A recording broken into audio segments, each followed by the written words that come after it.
friendship. So we must push one common intention. It's for a better life in the region. For we women and we children. That must be the ambition of the Caribbean and the Caribbean and the Caribbean. And welcome to this evening's edition of Politics 101 on a Monday evening. And of course, it's our podcast this evening, Open Word Podcast. Our regular guest, Professor Clive Thomas, and we are going to be looking at all things economics, or at least starting there, because economics is linked to politics, it's linked to culture, it links to everything else that we deal with. Welcome to all of you to Politics 101. If you're joining us from Guyana, welcome. Those of you who are joining us from the wider Caribbean, welcome. Welcome to you. Antigua, those of you from Antigua and Barbuda, St. Kitts and Nevis. There are lots of cricket going on in St. Kitts. The CPL is stopping there in St. Kitts. I don't think they're getting over to Nevis, but I know quite a few Guyanese are over there in Nevis. Hope you're enjoying the cricket. I know the Amazon Warriors won their first game, and that should bring some joy to the hearts of Guyanese there.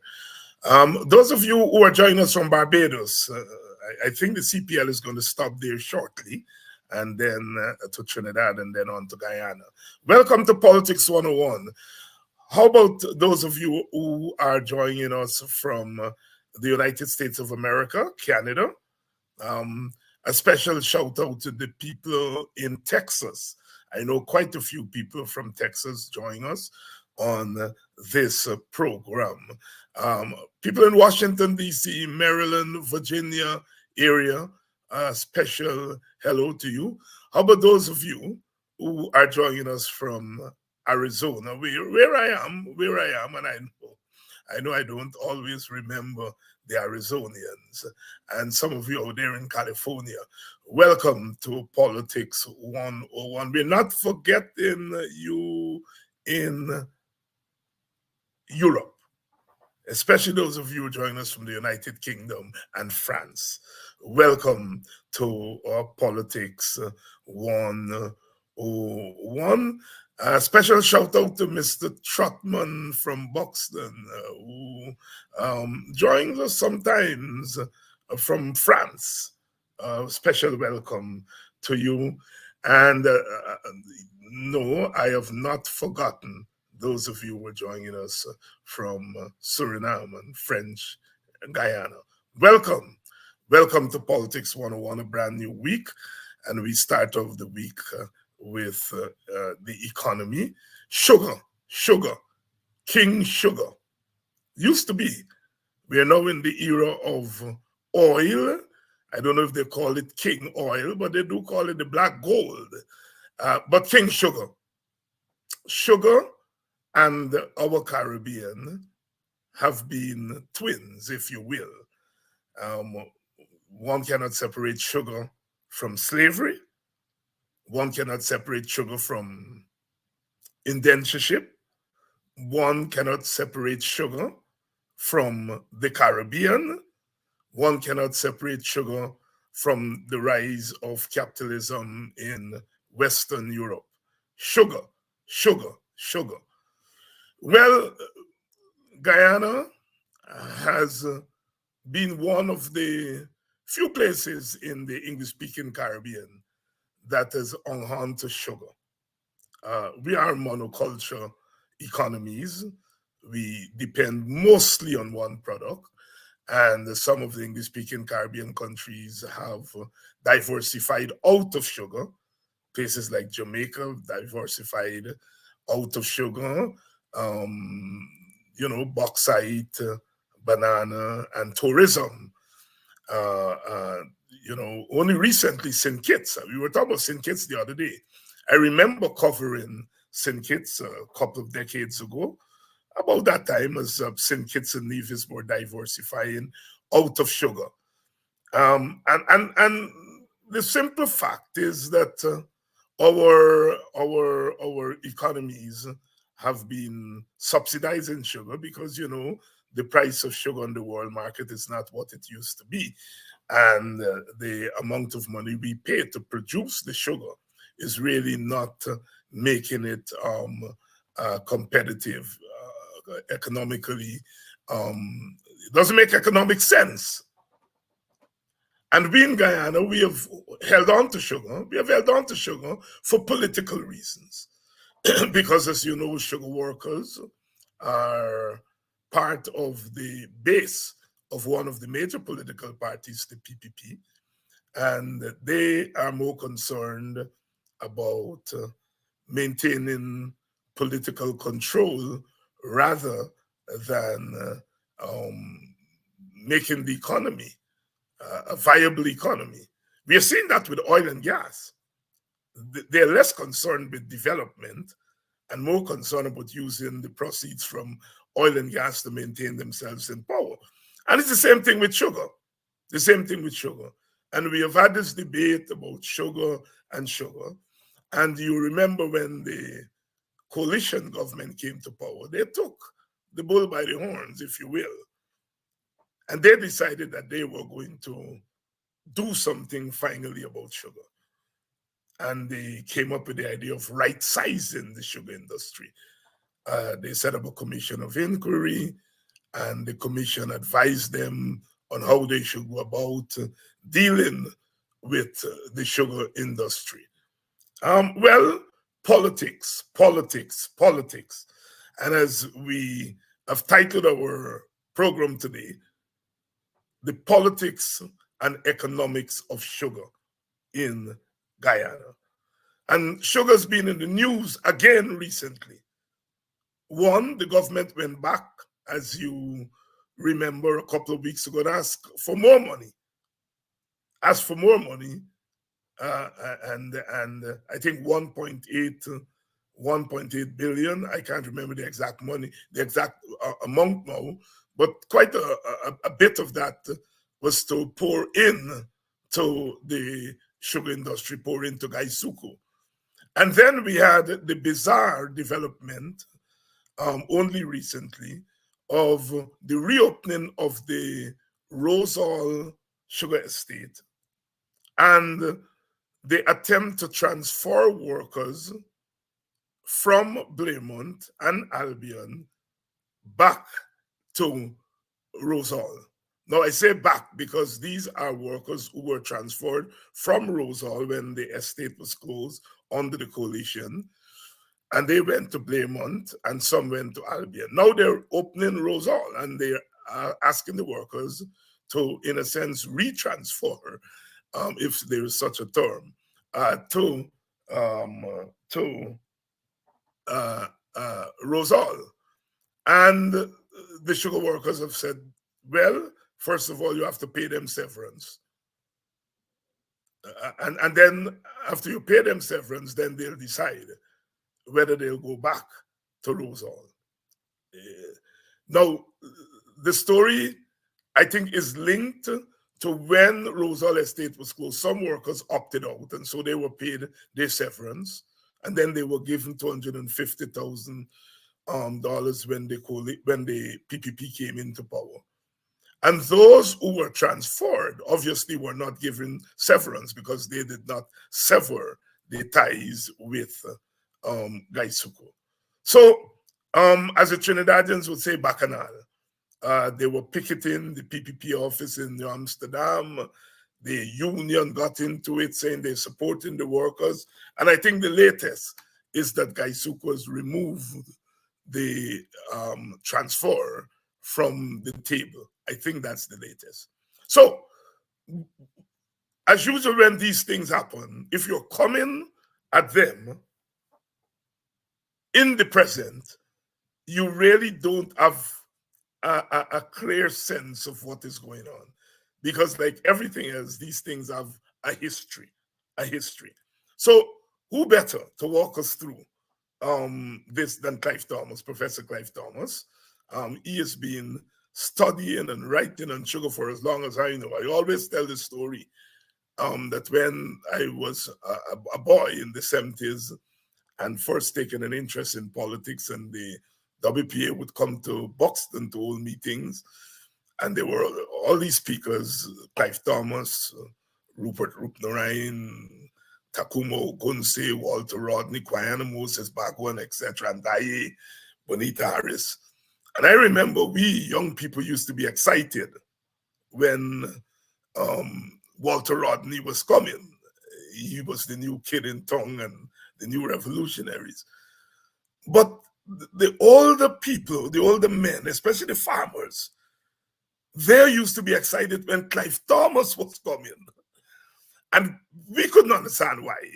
You know, Thomas was talking economics and so on. We know that, but we couldn't understand the linkage until much later on, as you know, I became an activist and you began to talk with people. And they, the older men, the farmers, would tell you Clive Thomas was talking their language to code them, because they were farmers. A lot of them were doing what is called farmer cane. They were planting cane at the back of the village and selling to the estate. So when Thomas come and he was talking about sugar, that was there, that was right up their alley. So I'm saying that to say how long Clive Thomas has been dealing with sugar. And when the coalition came into power, he was named as chairman of the board of Gaisuku. And so again, he was plunged now, not just into writing and theorizing about sugar, but really to practically help to guide the sugar industry at that critical period. So Thomas is well placed to speak on sugar, the economic and politics of sugar then and now. Let's bring in Professor Clive Thomas. Professor Thomas, good evening. Good evening, David. And I think I may have taken you back in time when I talk about the 70s, when you would come into the villages. And I'm accustomed to that, David. You're accustomed to it now after being in so long. But tell us how your, as I understand it, your PhD, your economics, your area in economics had to do with finance, right? Yes, money and finance and the dependent economy. Right. How did you make the transition? I think the answer is obvious, because you would have had your PhD in the 1960s.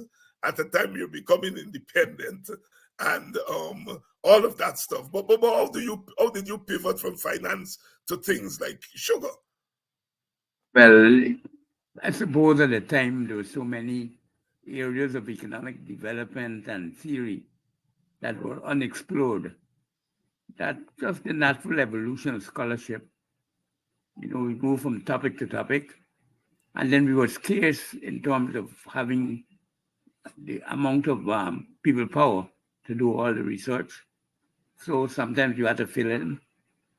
And that led me to do a lot of research in almost every area of Caribbean life. Yes, and that's what I was getting at, is the Caribbean life, because the 60s we are becoming independent, and almost all the English-speaking Caribbean country, that's something to do with sugar. Even places like Jamaica, which had begun to diversify out of sugar, sugar still was a big cloud and a big influence on the economies of the Anglophone Caribbean. Yes? Yes, and research institutions also supported us. I can remember the IDRC in Canada supported us, and we did what is called a pioneering study, never been done before, and still hasn't been replicated. And that was concerned with trying to use sugar as a chemical feedstock. And we are celebrated as being the source of that study. Celebrated as being the source of that study. It's called Sugar Threat or Challenge. Because the industry is being challenged, being threatened, and the challenge was to convert sugar into something else. And most people don't know, but sugar can be made into any chemical on earth. That now we use the black gold of oil and gas to make. So, in a sense, we hadn't really left where we are now in investigating oil as a source of energy and chemicals because they can break it down into alcohol. And that's a primary chemical that can make any product on earth, from lipstick to bombs. Wow. Wow, wow, wow, wow, wow, wow, wow, wow. Professor, let me take you let me stay back in time because you were one of the leaders of an organization called Ratoon Yeah, at the University of Guyana. And of course, yeah. Ratoon had to do with sugarcane. Talk to us about that. Well, we, as radical individuals at the time, had to find a name for the group. And I had suggested Ratoon largely because I was working on sugar at the time. It wasn't maybe the best name because ratoons are limited in number in the sense that if after 4 or 5 ratoons, you really don't want to do it again. You find new lands, you rest the land. But what we were trying to suggest is that we had a way of rebirth and re-energizing that we did not and could not be removed from contributing by any attack on one or all of us, that there would always be rebirth because the rebirth was sourced in the ideas we were generating. So we wanted to carry that notion of regeneration going forward. So that the growth of consciousness, the growth of political awareness became a part of the life of the intellectual classes of Guyana. That's the legacy we wanted to leave.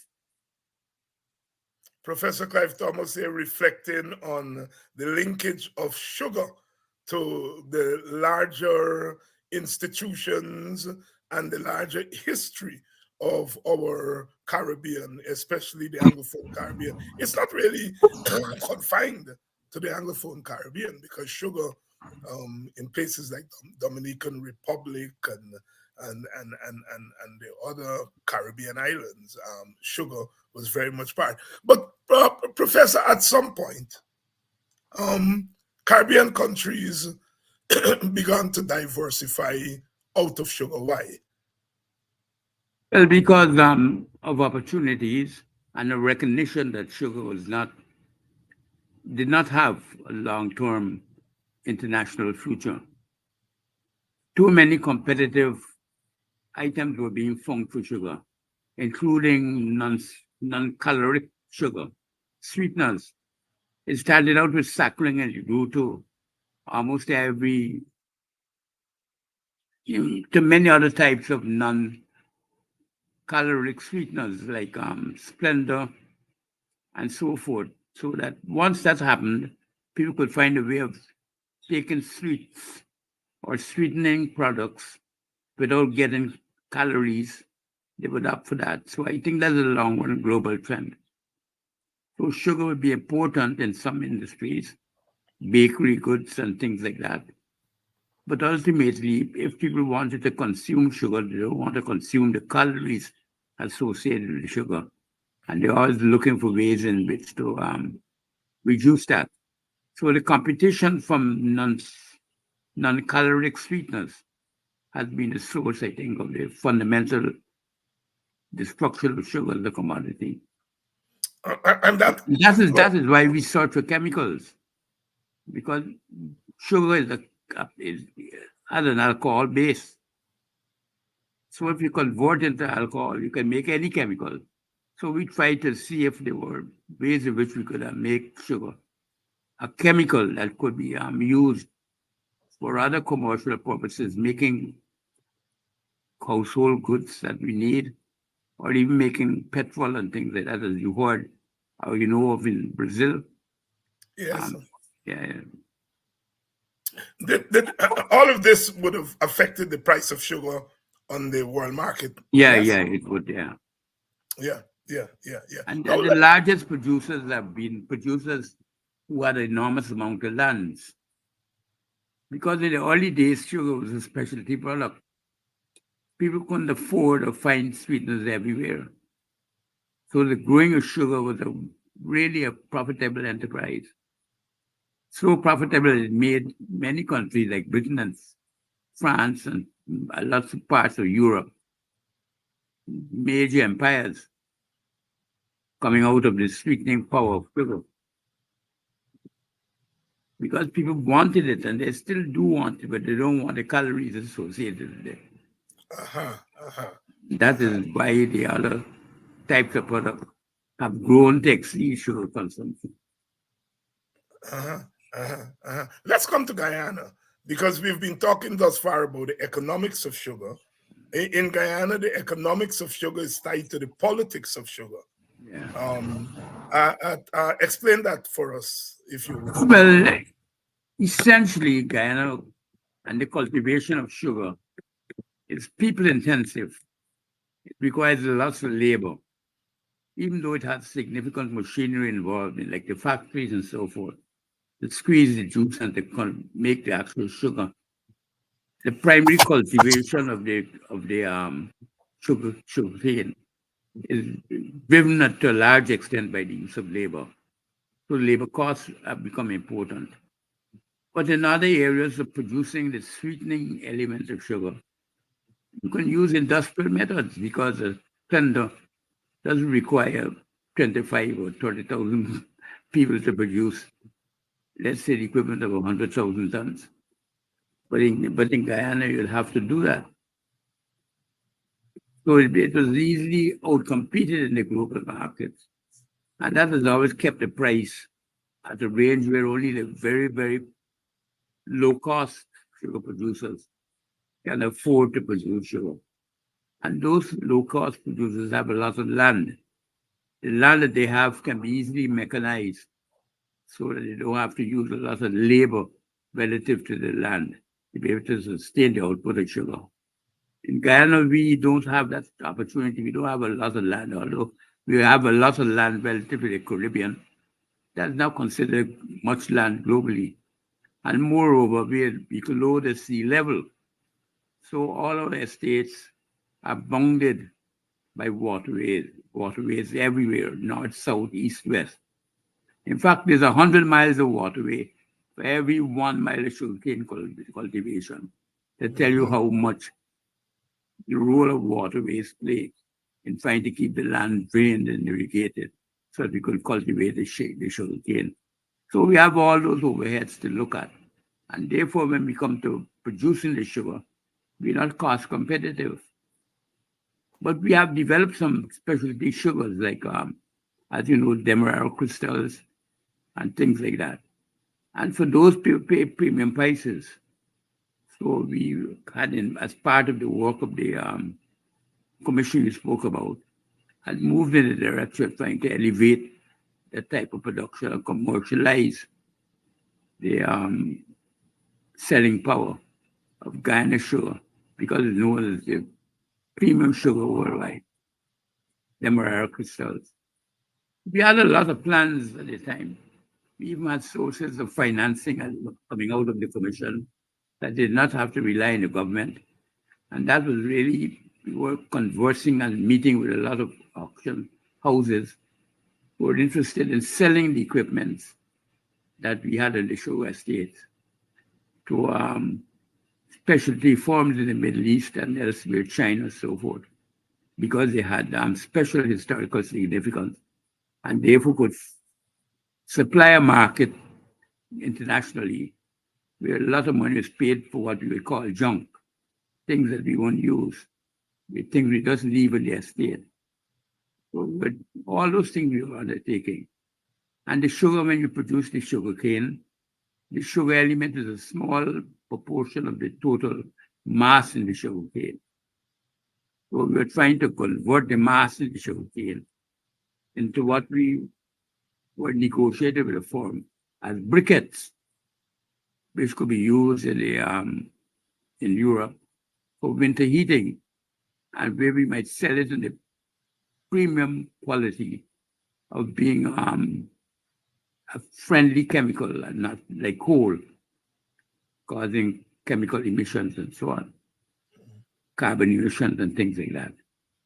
So all those things we had in mind. Also the sales of sugar lands Yes, you've gone into the commission, but let's backpedal for a minute.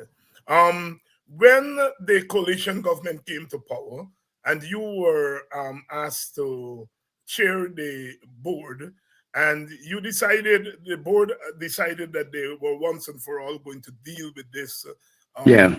issue of sugar. And very big on the agenda was the extent to which the state was subsidizing the sugar industry and how that was being a drain on the rest of the economy. Speak to that issue for us. Well, remember that time we did not have oil and gas. Right. So revenue was very, very scarce. And clearly we could not afford to continue subsidizing, nor should we, as a rational set of decision makers, subsidizing the sugar for sale in Europe. So the benefit of that sale really is going to the European consumer and not the Guyanese. It was clearly an untenable situation for us. And we are taught that the minister was very supportive. We are taught that after having the commission, having agreed to the commission, that if we follow the lines of the commission, the government, the APNU would have supported the efforts we were setting about to turn around the industry. Because you can't turn around an industry that is centuries old in 1 or 2 years. You need 5 to 10 years to do that. And we are embarked on the task in a very serious way. I don't even think that some of the initiatives that we took have been even still up to now being recognized or discussed. And because they are early stages of any transformation, likely to generate frictions. We generated a lot of friction in the communities supporting the PPP. The government felt that we should not do that because we were not a political power unto ourselves. At that stage, I didn't feel I wanted to be there because I thought the commission had established the parameters of the program that we were supposed to be introducing and following the guide of the industry going forward. And once that took place, I realized the industry is going to be left to suffer over the years to come.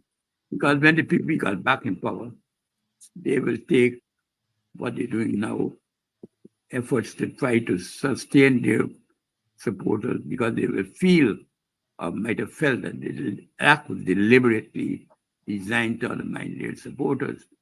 But that was never the intention. And we tried to deal as fair as we could. That is why in that incident that you mentioned about the severance pay, every single person entitled to severance received it. And even though we were late in some of the payments, following a court ruling, we paid interest on the late payments. So there was no issue at all on our part of ever trying to betray the trade union membership of the Kaitsuko. So that was paid in full. But then when the PPP came to power, I think the vice president promised to give the show workers $250,000 as severance pay. And that introduced a dimension of paying handouts to employees that Kaitsuko was never party to, or could never be a party to, because the firm, a commercial firm, although a public commercial firm, a public corporation, and they had no business in paying out handouts. And that is where the source of all the problems stem from. And Professor, the contentious issue about the closing of the estates and the PPP says 7,000 workers. Minister of Finance under the APNU AFC government said it was more like 4,000 workers. Whatever the number. Yeah, go ahead. Speak to us about that whole dynamic of closing the estates and well, if you're going to, the industry is structured in estates. The production and so that part of the industry is organized through estates. So if you're going to reorganize the industry, you have to reorganize its elements. That those are the estates. Some estates, but all the estates varied in their cost of production and what they can contribute to any reorganization that we're going to have. Some might do a lot for producing bulk elements so that we could sell the briquettes. Some might be used for generating the production of high quality sugar, but like there were crystals which we could sell. Some might be used in a way in which we could use the farmlands to develop fish farming, which was going to be our single biggest alternative production on the lands used by sugar. And we, in fact, entered into a contract with an American firm located in the southern part of the United States, largely Florida. And they have made several visits to us.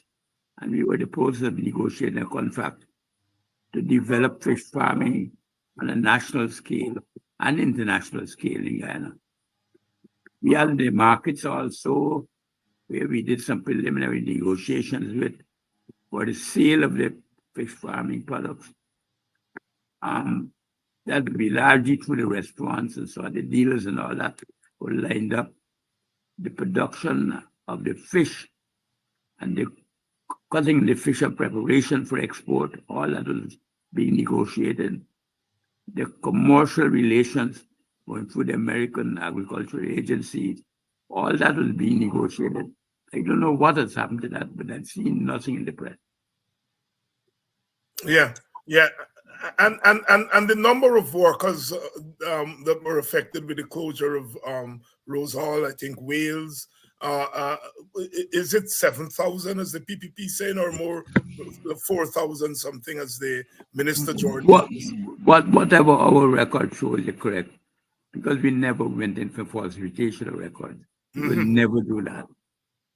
So I'm absolutely confident in whatever data Gaisuko put out will be the correct data. I don't want to say offhand what it actually was because I don't recall. Right. I'd have to study the files to know that. But there is some controversy over the decision to close the estates. What was the recommendation of the Commission of Inquiry? To close, to reorganize. To reorganize. The right size, yeah. The right size. But not just... But once you begin to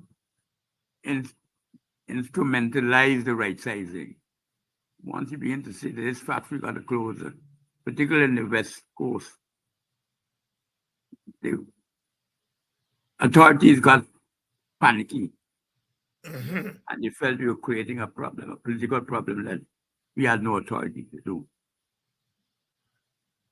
But they themselves had agreed to set up the commission. We didn't invite them to do that. And on the basis of the commission, they made a recommendation. The commission set up, put forward a report. I contributed to the commission. I was part of the commission. So at that time, there was no discussion with me about being part of the chairman of the board.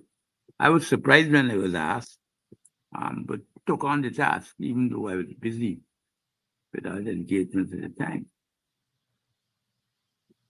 Yeah, let's fast forward. The PPP comes to power. It promises to reopen the estates. It took them 3 years before they've now reopened Rose Hall. What happened there? What's happening there? Well, you see, what I think they're trying to do is to minimize the cost to themselves. And as everybody who has been a trade unionist would say in these situations, you don't want to penalize any worker. So I would never take a position against the workers. But the government has responsibilities that go beyond the workers. They have responsibilities to the nation. But the structural situation the PPP has is that this is the source, a major source of their constituency So they have to fight to satisfy that by trying to satisfy the national constituency that they were elected to work for or to represent, and not any section of the constituency. So they are on the horns of a dilemma. And I think that what they're trying to do is to find a way around it. And the unions are not making it easy for them. And I would take the position that if they can get more out of it, they should try to get more of it. But the danger this also carries is that I have always argued the greatest dangers facing the windfall oil revenues is getting sucked into some form of subsidization in Guyana, which is irrational in character and really represents a total waste of the reserve and windfall revenues that we're getting. And one of them is the finance firms that cannot generate a profit in the long run. So we continue to pump and lose money daily. And instead of the surplus contributing to the diversification and development of Guyana, it's subsidizing sugar for European consumers and American consumers who can afford to pay for higher sugar prices if they were asked. I think it's madness, so we should not ever do that. That is why I would not support anything to do with a national oil refinery that the government tries to finance, because that is the source of losing all the surplus revenue we're generating from oil and gas. That would be the single biggest, those would be the single biggest tragedies that we face going forward. We have to avoid them as we avoid any terror that lies before us. The biggest threat to the surpluses that we're getting now is wasteful expenditure on industries that are purely symbolic in nature and not commercial and profitable. So it's really a remarkable thing that we have to avoid at all costs getting trapped in that. Because once we do that and subsidize oil prices and things like that, we are on a one-way step to losing everything that we've actually achieved so far. Because the worst outcome, dirty disease, every single experience that we have had around the world, where people in the petro states fail, is when the government uses the money to finance unsustainable activities, as we were talking about yesterday. Once the activities are not sustainable, they cannot finance themselves. They're not profitable as they are for themselves. You're going down a rabbit hole, and the more and more you dig into that hole, the worse it gets. You can't dig your way out of a hole. Once you dig in and you're in a hole, it gets deeper. Yeah. Supporters of the government have been arguing that sugar is sustainable, that we can save the sugar industry by keeping the estates open. We don't have to close the estates. That the subsidy that we give to the sugar workers, that we're going to get it back as the sugar workers partake in the economy, and so on and so forth. What about that argument? Everybody in the world, whoever argues for subsidy, uses those same arguments. And everybody in the world who wants to promote efficiency, development, and positive experiences for the country would know that is pure nonsense. It's the road to perdition. It's very easily said, but very hard to do. You cannot afford, you have to make it a basic rule.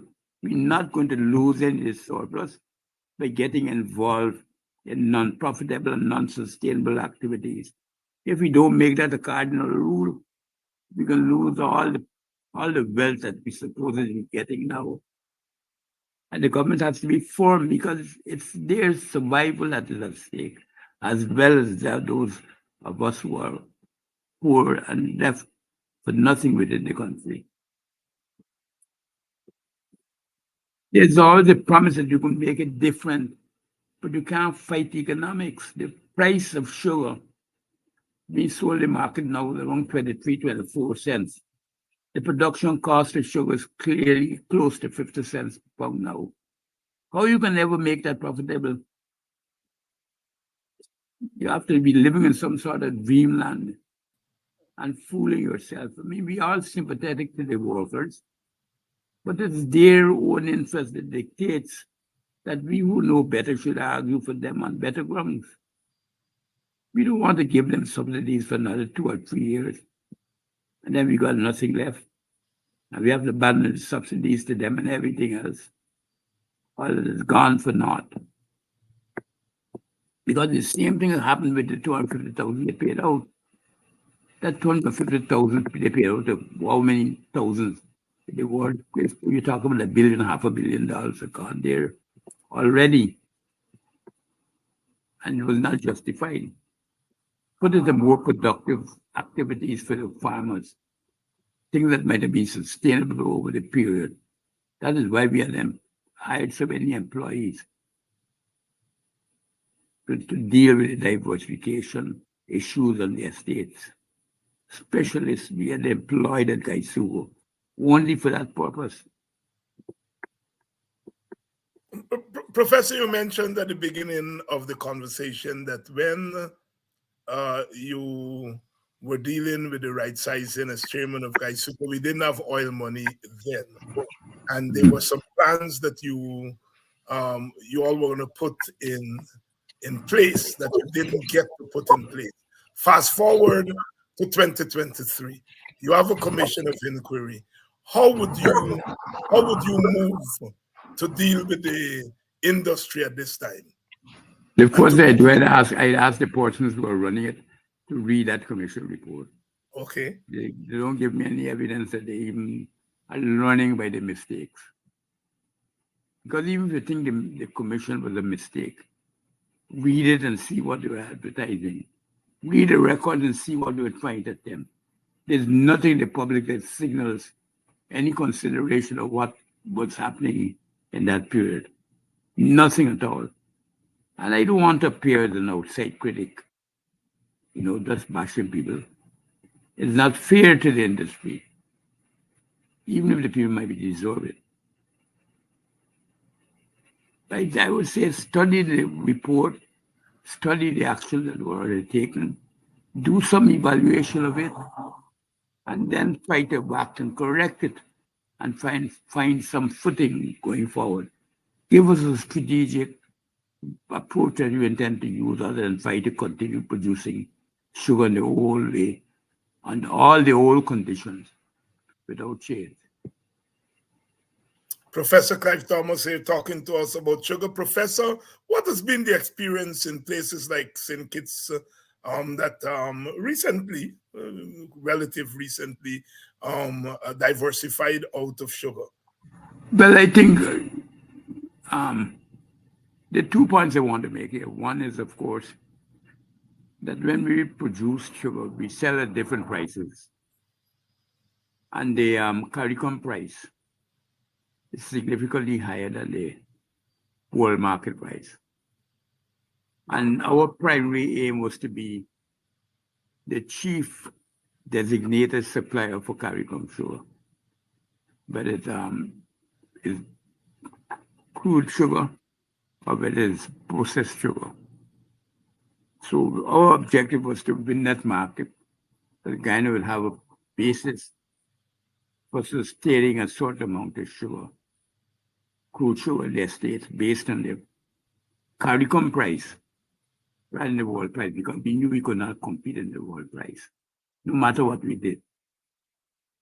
The second point which I want to make is that the CARICOM producers have come out in the industry because they find that tourism is a far better and far more easily created source of employment if we got out of sugar than we would have been able to do by the things I told you about, trying to find markets for sugarcane briquettes, trying to sell stuff in their states by auction, creating a tourist sector or system or agencies or operations within Gaisuko.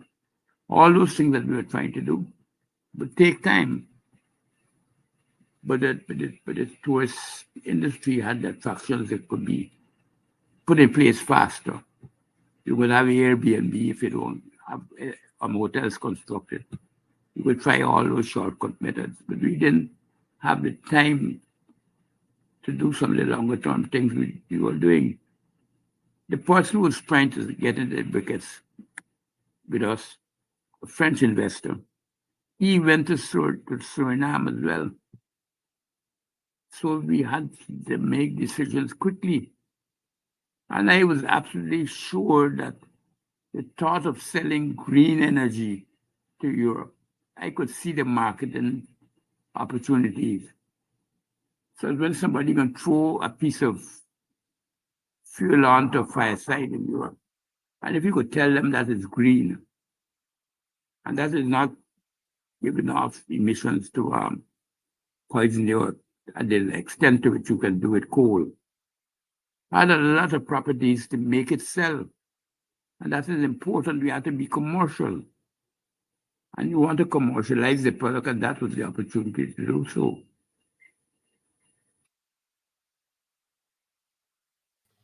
Professor Clive Thomas. Professor Clive Thomas said, talking about sugar, the future of the sugar industry in Guyana. Is it sustainable? Is it not sustainable? Professor, is there anything you want to say that I didn't ask you? No, you asked me a lot today. And as it happens, well, so frequently in Guyana, we have a blackout, so at any moment, this television might close down on you. The computer may close down, yes. All right, Professor, thank you very much. I mean, we've gone for almost an hour. Thank you very much for coming through and dealing with this timely issue, because sugar never goes the way it seems and never remains in the news. Professor, thank you very much. Okay. And thank you, our viewers, for staying with us, dealing with the question of sugar. As I said, the sugar never goes away. And this government is going to hold on to that dying industry for as long as it can because of politics. It doesn't make economic sense, and they feel that because they have this windfall from oil, then it is easier to subsidize. But oil wealth, like all wealth, it's not finite. It's not finite. As we've been saying over and over again, that we have a small window by 2050. We may have to diversify out of oil. And so therefore, given the deep nature of poverty, the challenges that an economy like Guyana brought from centuries of slavery and colonialism, the window is even even more narrow because of our challenges. And so that now is not the time to waste money on pet projects. It is the time to spend the money, use the money wisely. We in the Working People's Alliance, we have said that, look, we are not in the business of criticizing the government on oil for the sake of criticizing. We are trying to be as constructive as we can when it comes to the oil industry. So you take something like, the recent raising of the debt ceiling. Our position, as Professor Thomas articulated it, is that we are not against the government raising the debt ceiling in principle, as governments all around the world borrow. So we are not critical of the government for borrowing against the wealth that is projected to come. What we are critical of the government for is, having borrowed the money, what you're spending it on. If you're going to borrow the money and then you're going to spend it on subsidies, we are totally against that. If you're going to spend it on projects that are not sustainable, we are against that. If you're going to spend it on projects that do not lead the country to be consistent with the United Nations Sustainable Development Agenda, we are against that. So we in the WPA, we are saying, look, we are not going to criticize everything the government does, even if it makes sense. But this government is its own worst enemy. That even if it does something right in principle, it messes it up by the way it manages it, the way it governs. Why are you 50 cents for producing sugar and the world price is half that? I mean, even if it were to bring you a couple of votes, are you trying to tell us that if you make sugar right, that sugar workers are going to stop voting for you? We don't think so. And so therefore it should not be a choice of sustaining an unsustainable industry and political survival. We shouldn't have to make that choice. But that is what the PPP is doing. And that is our major concern. That is our major concern in the Working People's Alliance. That this government is not meeting its global, its international obligations. And so we are warning Guyana. We are warning Guyana that we have to keep an eye, well, more than an eye, we have to keep 2 eyes on what this government is doing.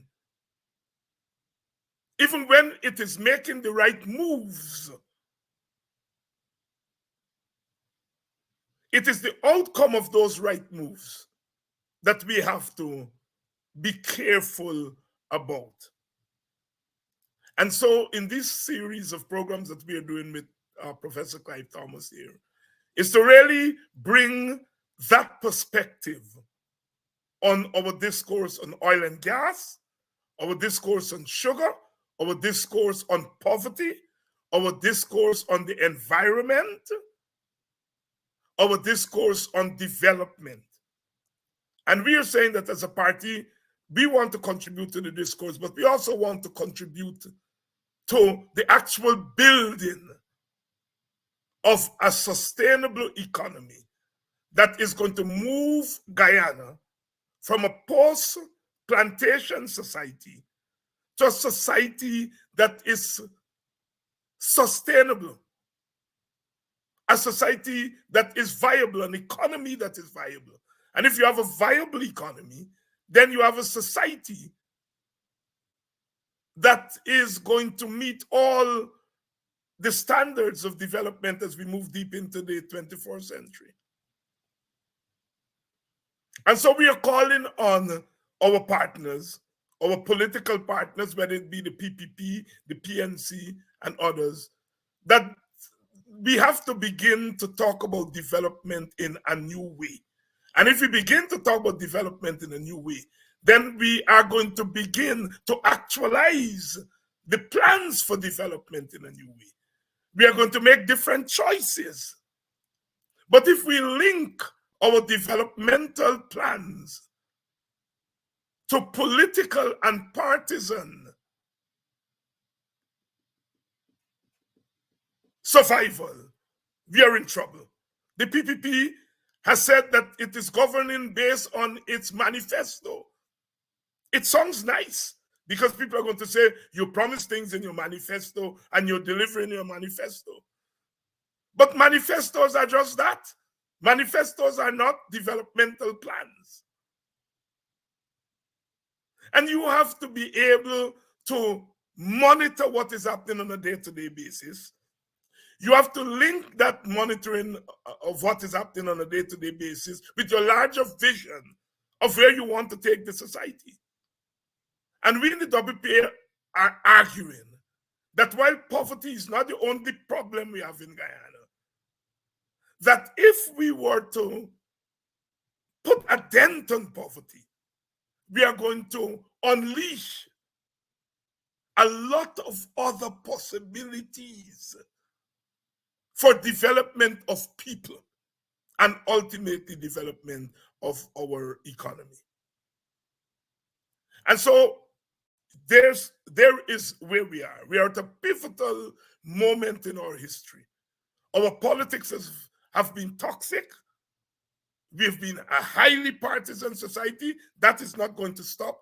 But at least if we are forward-thinking leaders in the political parties, they will find a way to balance your partisan political interests with the interests of development. We can't be calling on Europeans for reparations, which means repair. And we are calling on Europeans to repair the damage that they have inflicted on our society. And we are not willing to repair our bad ways. Our politics need repairing. Our attitude to economic development need repairing. So the same standards we are holding Europeans to, we have to hold ourselves to those standards. And that's the word from the WPA, the Working People's Alliance. Again, thank you all for staying with us. And I'll see you all tomorrow. I think tomorrow we have Nigel Hughes is going to be on tomorrow, and we're going to be talking about governance. In particular, how do we deal with the question of power? Because the question of power is linked to the economy. It is linked to economic development. So until tomorrow, we say again, thanks to you for staying with us another evening, another night. Tomorrow night, see you all. One race from the same place that make the same trip on the same ship.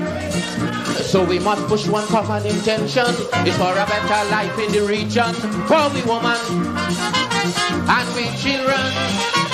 That must be the ambition of the Caribbean and the Caribbean.